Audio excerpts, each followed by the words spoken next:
Hi, everybody. Unfortunately, I have COVID and strep, and so we are going to do our best to get through this slideshow this week. But lucky for you guys, I've tried to keep it pretty short so that my voice lasts through this. So this slideshow is going to be a combination of both chapters 3 and 4.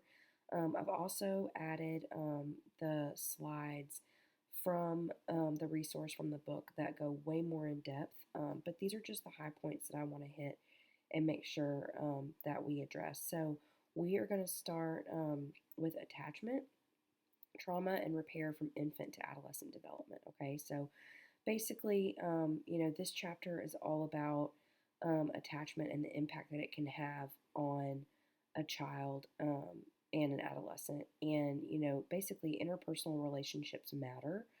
And that's what I want you guys to start thinking about is just the interactions that an individual starts having from birth.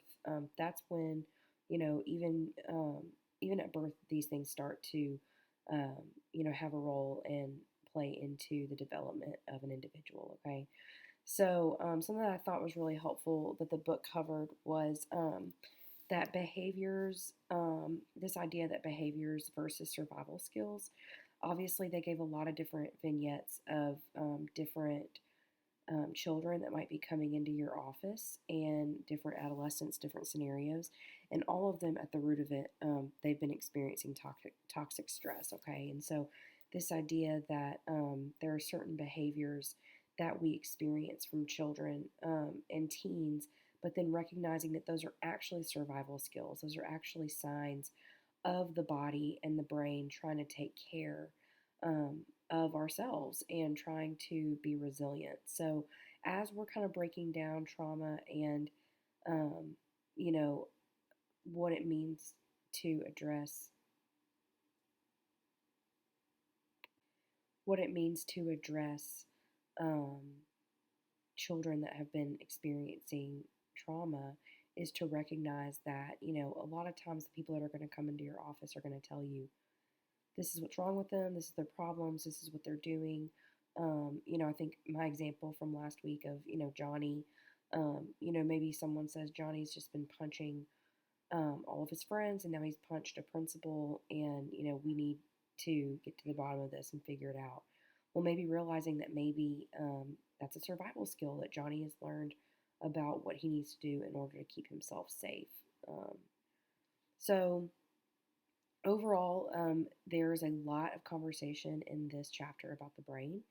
And what I want your takeaway to be is that the brain produces responses in the body and that produces behaviors. So I want you to think, when you have a client that comes into your office and the parents or the other caregivers or adults in their life, or maybe even themselves, are trying to explain to you behaviors, I want you to start thinking about, how is that showing up in the body? And then basically trying to backtrack to where this started in the brain. So, this hand model of the brain, I think this is really, really helpful. It can be helpful to share with caregivers and adolescents. Obviously, it might go over the head of little kids, so I don't think it's super helpful for that population. But you're going to have a variety and a spectrum of people that are going to be responsive to this. There are certain people that can nerd out about all the brain functions, and that might be you. You might want a color chart to color the brain right now and figure out all the things that the book goes into, and that's great. A lot. You'll also find other people that that's just kind of too intense or too involved. For those of you that are really like brain happy and want to go into that, I cannot suggest The Body Keeps the Score by Bessel van der Kolk enough.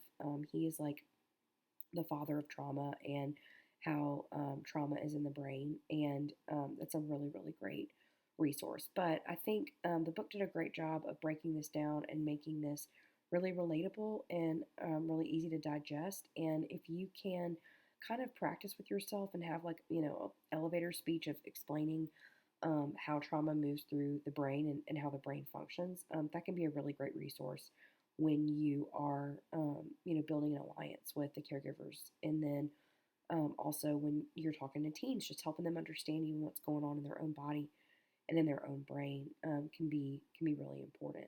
what I want you guys to think of is that when you have a child at any age, or really anybody, coming to see you, there's more going on beneath the surface than what you're even aware of. So what you see on the top, and this idea of the iceberg, right, is that we only see a small percentage of the iceberg above the water, and that the majority of it is below the surface. And so, there are cultural things at play um, that you need to be aware of, and all that might be under the surface. And so, as I've said before, knowing yourself and your implicit biases is really important in this, but also what we as a society think of children and teens. So, you'll find a YouTube video that I've put in Blackboard.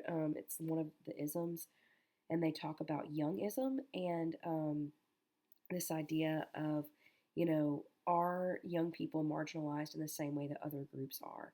If you think really quickly about, some of the things that you may have heard as a teenager or things that you hear about teenagers, they're lazy, they're dramatic, they are out of touch, they can't be taken seriously. If you think about those things, those labels that we've assigned to this group, and you imagine, taking out the word teenager and maybe putting in men or putting in women. If we were to say women are lazy and dramatic, well, that would be pretty problematic. If we said that men, were out of touch and, were in their own world and were selfish, that would probably be way too big generalizations. But these are things that we say all the time. And when I say we, I say our society. These are attitudes that that we have, that we look down on children and teens for. And so just recognizing that you as an adult, what voices are you going to be contributing to this child or to this teenager about what they might already believe about themselves or what they've heard about themselves.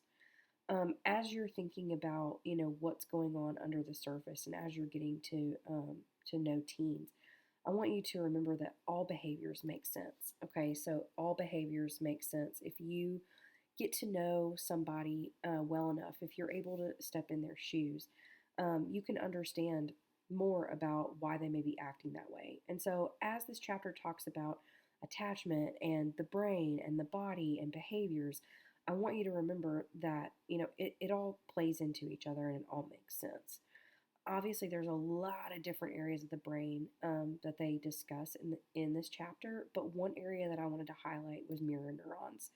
This is one of my favorite parts of the brain to talk about, and probably where I have a few client stories to share about this. But one of my favorite client stories is I had, and I don't see children under the age of 4 anymore, but I had a 2-year-old come see me, and they were very flat, didn't really have a lot of emotion, just very stoic, not like your normal 2-year-old that would be full of energy, bouncing off the walls, running around. I mean, it was actually kind of spooky. It was like this 2-year-old was just kind of a shell of a person. And as I dug underneath the surface, as I dug back into the history of this child, I was able to understand that the parents that were bringing this 2-year-old to me, they were the child's adoptive parents. And at a very, very young age, like I want to say maybe 6 to 8 weeks old, their mother had already been charged, their birth mother had already been charged with 3 separate DUI incidences with the child in the car. And so there was a lot of turmoil, and the child was passed around to family members before they were actually um, taken by the state and put up for adoption by this lovely couple. And as we dug into the history of the caregivers that were responsible for taking care of her at that young age, they would primarily put her in front of the television. And we certainly let my child watch TV. And so I'm not saying that against anybody, but we're talking like 6 to 8 hours a day. She would just be put in her car seat, and they would put the car seat in front of the television. And so she was lacking a lot of these mirror neuron interactions. She was lacking social cues. She did not know really how to interact with anybody. Her emotional regulation was off the charts. I mean, they just could not. She went from being completely non emotional to all the emotions all at once.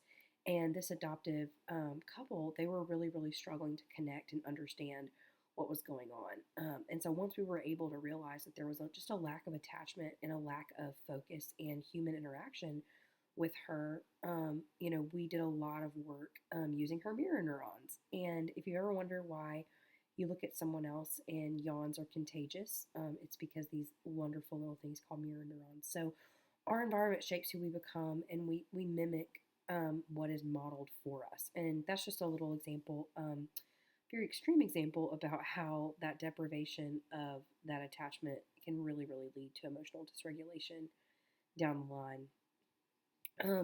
Something else I want you to think about in all this too, with the attachment work and occupational therapy and sensory focused interventions, is that at the bottom, or I guess like at the base knowledge of the brain, we have a right brain and we have a left brain.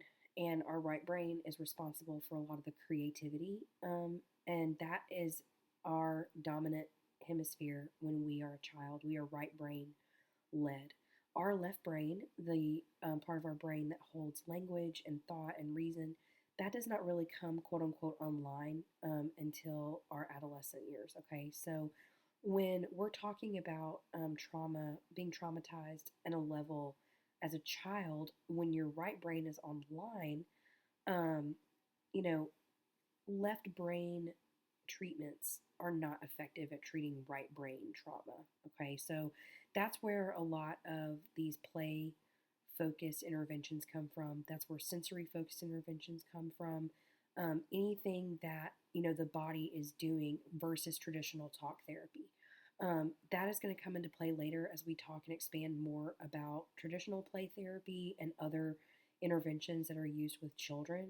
But at its core, that's kind of the premise for it, is that, if you want to walk into a room and try to treat a child like you would a 45-year-old adult, you're not going to be able to, because you're trying to use a left brain intervention to a right brain dominant child.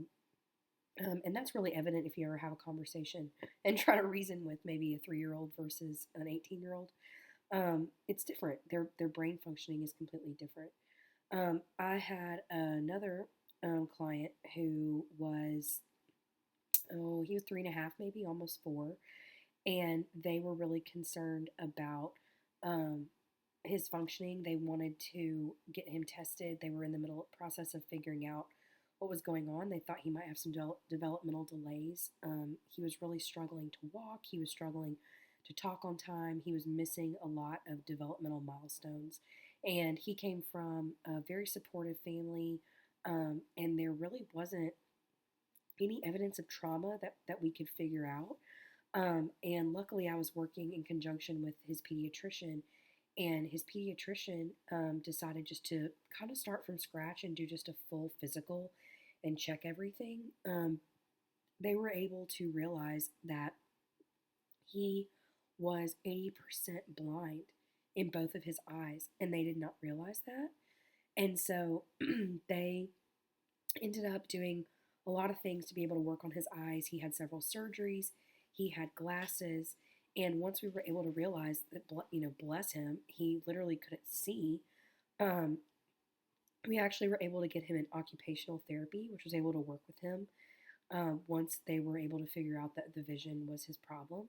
And within less than a year, he was back meeting all of his developmental milestones. So I give that example too, just to say, even if trauma, big T trauma versus little T trauma, as I like to refer it, and a lot of professionals refer to it that way.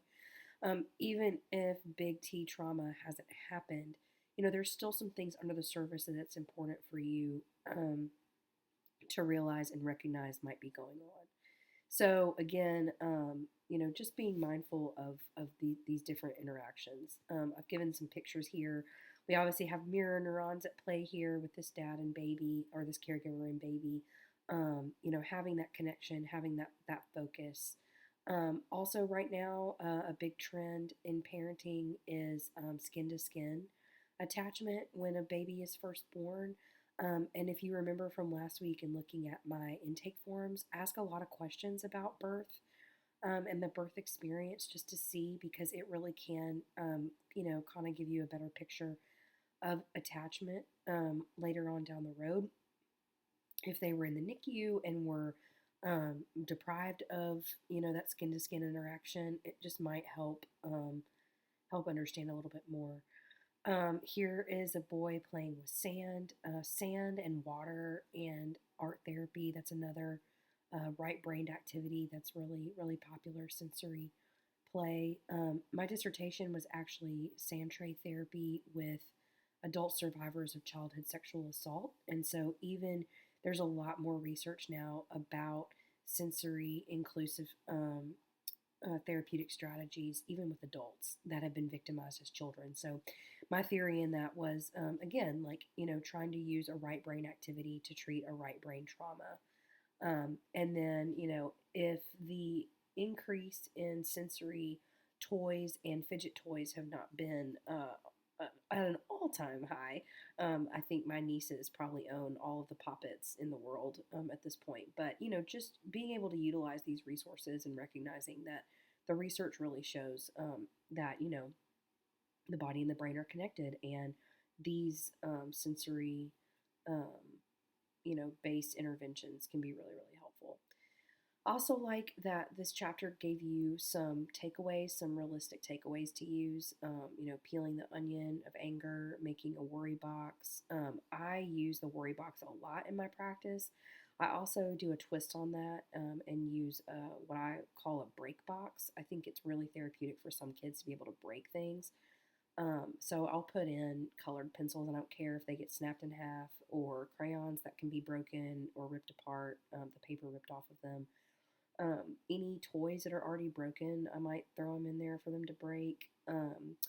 If I have a kid that's struggling with emotional regulation in the classroom, I will suggest that the parent and the child make a break box together and send it to the school and have the teacher put it somewhere. Old toilet paper rolls or paper towel rolls. Those are great things to rip up and rip apart. Things like that can just help with some of that regulating activities. And then also just any calming activities. I placed another YouTube video in Blackboard. That's a great Go Noodle is a great resource. And then I want to say, I think that it's maybe the mindful teacher, the mindfulness teacher. I can't think of the appropriate handle right now, but there's a lot of great resources. And so I put a calm down video, guided meditation essentially for children in Blackboard. So those are kind of the takeaways and the highlights that I wanted to highlight in chapter 3. And then in chapter 4, with the counseling process and establishing a therapeutic alliance. So this is another area that y'all are going to have an entire class on counseling skills and how to build relationships with clients. And there's a lot of stuff that's going to carry over from that. And so in here, I really want to highlight what I think are the nuances that make it different when you're working with children and with teenagers. More of my examples in this might be for the adolescent population. So for those of you who are really interested in working with teenagers, I'm hopeful that there will be some more takeaways for you in this. The first step in getting to know any client of any age is just to know and be yourself.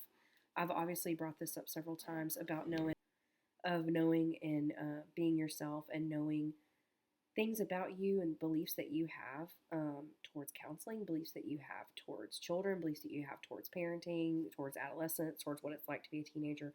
All of those things are really important to know about yourself. But, you've also got to be yourself and be genuine to yourself.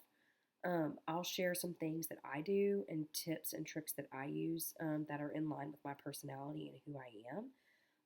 But essentially, what you're doing is you're building a relationship with these kids, and you're getting to know them and they're getting to know you.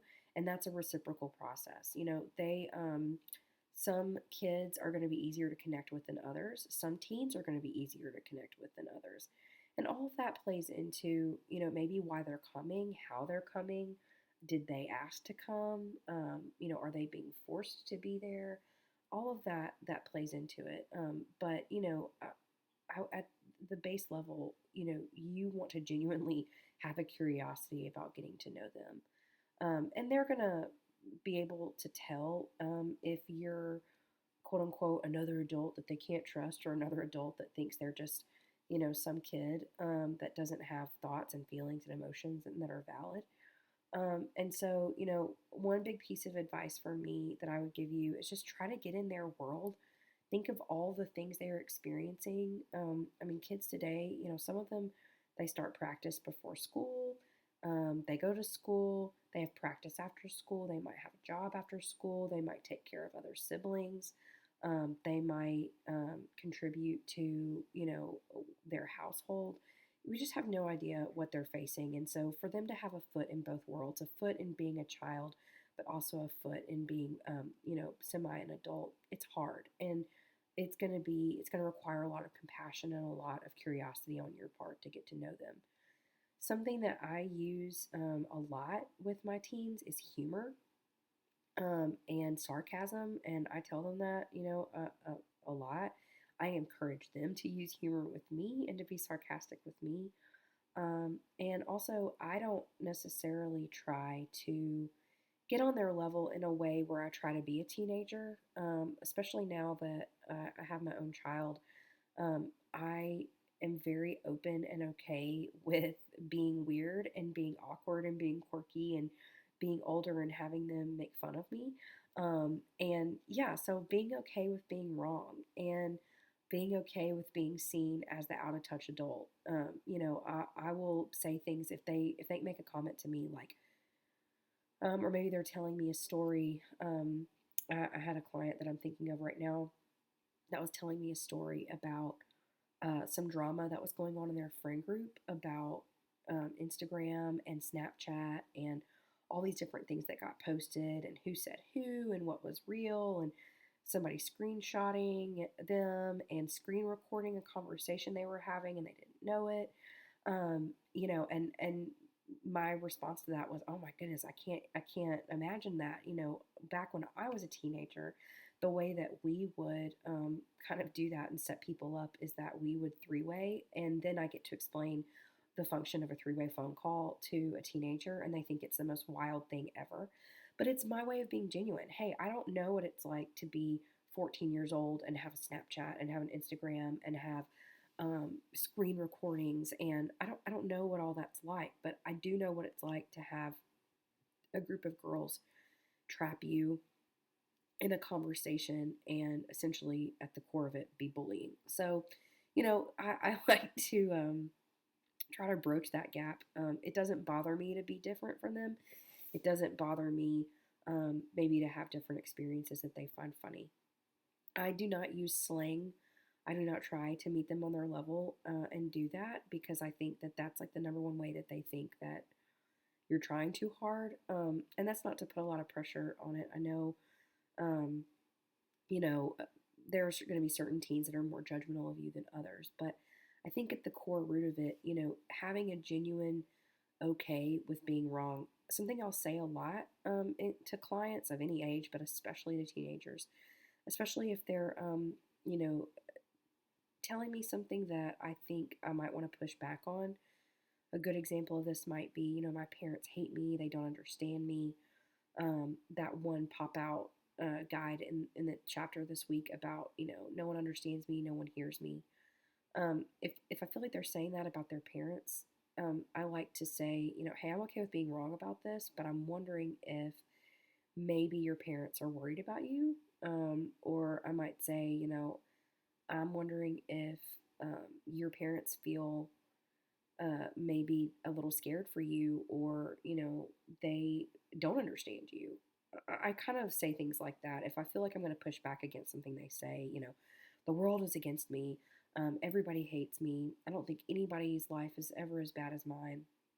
I might say, well, I'm okay with being wrong about this, or I might be wrong, but I'm wondering if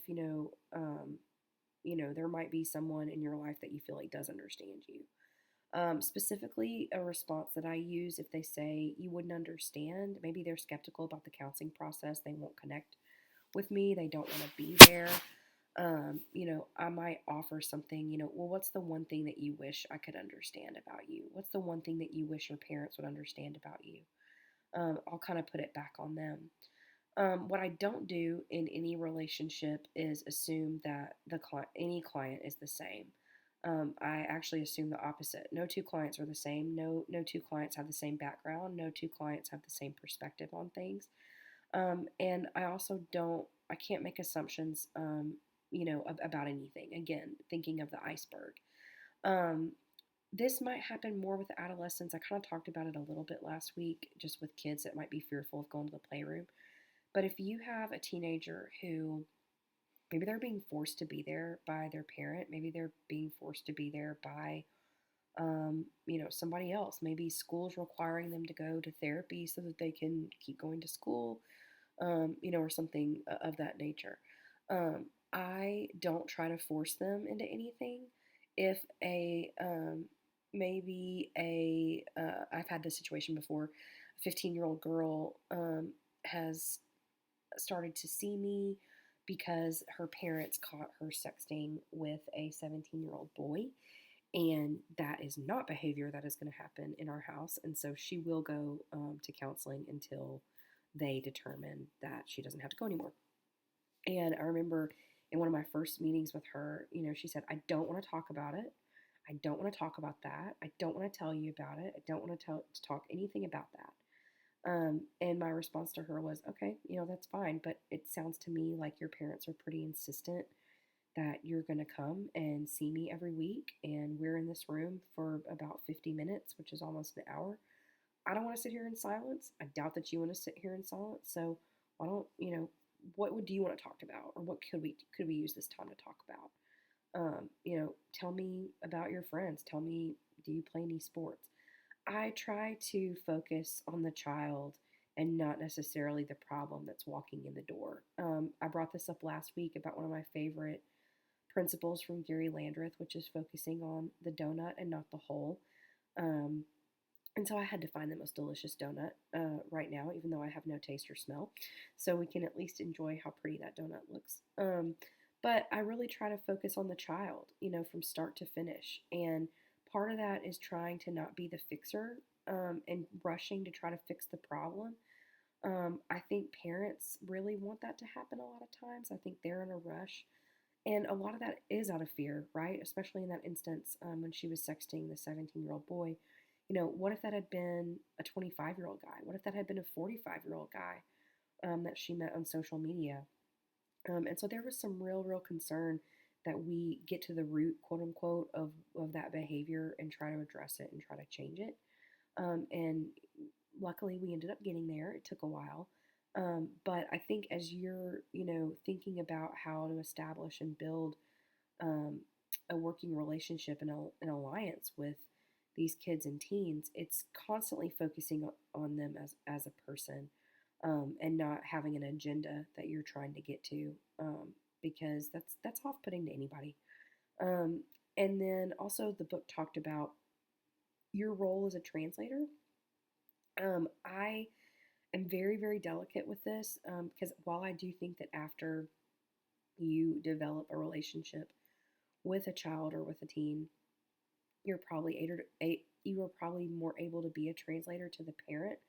I never do that without their consent or with their permission, like I talked about last week. So, this happened a few weeks ago, and it wasn't even with a teenager; it was with a college student. But they were really telling me about the pressures of school, and they needed to make a change to their schedule, and they were really nervous about communicating this to their parents. And I've seen this person since they were a minor, and so I do have a relationship with the parent. And I even said, hey, would you give me consent, or do you think it would be helpful? I really think if I had a conversation with your parents, I think if I was part of that, I think that would really help, and I think that they might feel a lot better about you needing to change your schedule. And they were able to consent to that. They thought that was a good idea. I've also had times when I've offered that, and the client said, no, I don't want you to talk to my parents. And I'll always honor that request. But in this instance with the college student, unfortunately, the parent wanted a little bit more than just their child saying they needed to drop a class here and there. And it did. It took me as a translator being able to help reframe some of the information that their child was giving them to, I don't know, to give them, I guess, the approval or the sign off for the client to do that.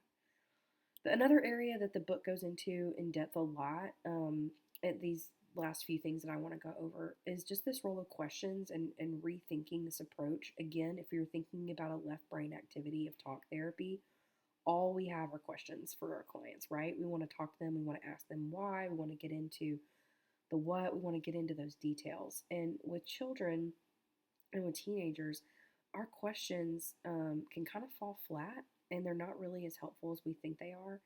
They can kind of contribute to some of that bias I was talking about earlier, where we're almost accusing them of being bad people. Why would you, to thinking back to Johnny, why would you punch your principal in the face um, instead of, hey, tell me what happened here, or can you help me understand, why you felt like you needed to punch him in the face? Um, or just better questions, having more creative ways to get at. Because traumatized children, and really anybody, I think, if you come at them with accusatory questions, they're going to be on the defense. And so, thinking about ways to uh, come at it with different angles where you are more approachable, where you are more relatable. And then this was another area they shared, Dibs in Search of Self. And if you are interested in play therapy at all, you've got to read this book. It's by Virginia Axeline. I read it in one sitting back in the day, and it is so good. It's wild. It's a really great story. But Dibs, it's about her work with this child that she calls Dibs, and his experience in the playroom. But what she learned in that is that we ask children why a lot, why, and they don't know why. They don't know why. They're not able. Again, their left brain, their reason, their ability to put those things together is not online. So just again, asking yourself why you're asking that question. A skill of play therapy that I might share down the road is using I wonder statements instead of asking direct questions. I'm wondering why, Johnny, you punched your principal. I'm wondering why you've been punching the kids in your classroom. Um, um, it's the truth. I do. I wonder why. And then he has that option of giving me more information or not. His response might be like, yeah, I wonder why too. So just I don't know. I thought it was interesting. Just to think about that from a different angle, and it's so true. I mean, the role of questions. I think to know why you're asking that is important, and just be a little bit more approachable, maybe in your responses or the questions that you ask. Just be mindful of that. Another tool that they gave, and this I would say this was definitely more targeted towards just the younger population of clients, is limit setting. We do a lot of limit setting in my house. Poor Penny, she's so used to this model of acknowledging the feeling. This is just like on repeat, and this is, I guess, her burden. She'll probably process it in therapy later as an adult that we use this language with her so much. But this takes practice, and it's hard, and it's like a language shift. And it's easy for me because I do this with children that are not my children. But limit setting is like one of the number one things that I teach parents probably within the first month of knowing them if they have a child under the age of 12. And because oh my gosh, it produces so much, just the results are so much better, I think, than other parenting tactics. But then it also puts responsibility back on the child. So an example, right now Penny likes to throw things when she gets really mad. And she has an arsenal, what it feels like, of these little like Matchbox Hot Wheels cars. And she knows, like, those cars are not for throwing, and mom and dad are not for hitting. So she gets frustrated with us. I might say, hey, Penny, I know that you're really frustrated right now, but the cars are not for throwing, and mommy's not for hitting.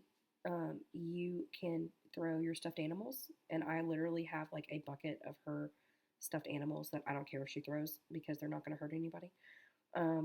And I will literally like slide her this tote as like a peace offering. Be like, you can throw anything in here, or you can go into your room until you calm down. But what you can't do is you can't throw the cars. So again, that's going to be a rough thing. That's going to be a rougher thing to get used to, just because it does take practice. But I'm really, really glad that they included this, because even if you don't end up becoming a student of child-centered play therapy, this is just a great technique to use with parenting, and you know, and with children of all ages. And then, the last thing that I'll leave you with, again, and I said this before, just know and be yourself. Don't try to be anything that you're not. Be confident in who you are and what you're able to provide. I'm very, very strong in the belief that relationships matter. Obviously, attachment it matters. And as we're reading in the deepest well, that really is, quality relationships is such a big game changer in changing the adverse side effects of trauma of any age. And so, knowing that you can be a change agent just by being yourself and being genuine and forming a connection, with these children and with these teenagers is huge. It's really, really huge. And it's going to take practice. It's going to get you knowing yourself and knowing how you show up in the room, and who you are that day.